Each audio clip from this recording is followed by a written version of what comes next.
Weights and reigning champion Tony Bellew looking to retain his crown against John L. Dickinson from Newcastle. First round. Box.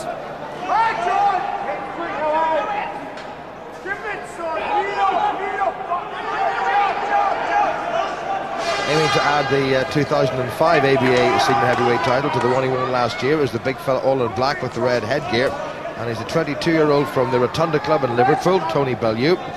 And he's in events a very interesting young man who is just 18 years of age, and he's gone one up against Bellew, the champion, and he's from the Berkeley Boys Club in Newcastle. He's the Four Nations junior champion, and he's a multinational junior champion, and he's John Lewis Dickinson, and he can bang a bit, and the Bellew, I think, will have to be at his very best, and one wonders, will this one go the distance? This is about two men who ain't going to take a backward step, and the punches are coming in thick and fast, and we reckon this one was going to have dynamite written all over it, and indeed the script is following all the predictions. What a start from both boxers. Bellew, we know, big puncher, always looking for the knockout shot, but Dickinson himself, good straight puncher, and getting through with those 1-2s. Well, Dickinson is a real banger. He stopped his first two opponents on the way here, and then had a hard-fought but deserved 14-3 win over the Navy's Mick O'Connell, the former champion, the man defeated by Bellew a year ago. Dickinson 6-4 up.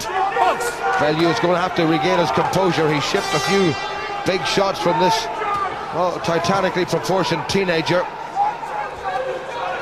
Dickinson looking for the big shot. He's got to have a little bit more than that. He's got to introduce a little bit of craft as well. Good left hand from Bellew as Dickinson came in, but it didn't score. Dickinson, I think, has just got a little nick just under his left eye, Jim.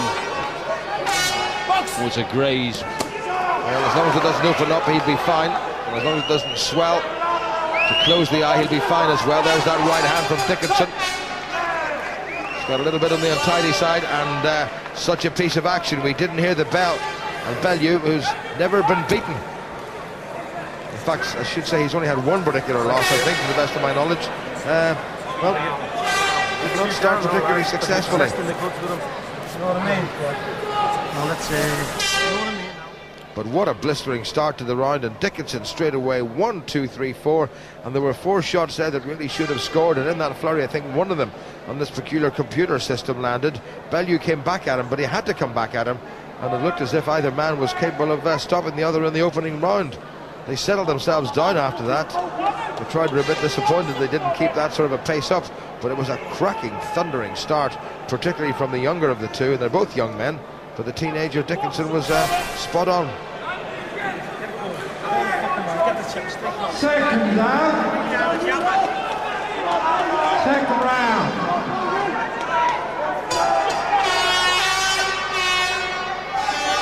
A blistering opening 2 minutes then, with the defending ABA heavyweight champion in the 91kg division, Tony Bellew, in black under a lot of pressure as he was there.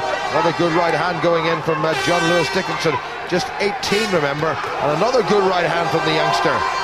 And Bellew's in a little bit of bother now. He's 4 points adrift, still plenty of time. Yeah, Dickinson is boxing a very clever fight. He's keeping his man at long range. This is good long range boxing from Dickinson. But ball gets caught. Oh, just as I said that.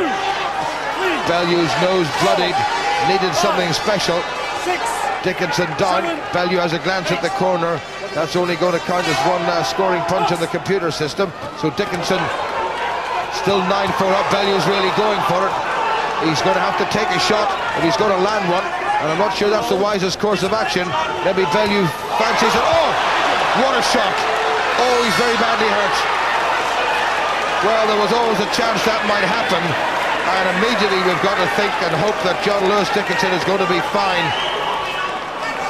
Well, Bellew, I think, knows that he's won this contest, but like everyone else here in the XL Centre, he'd be very concerned about his opponent, who went down, well, like a sack of potatoes.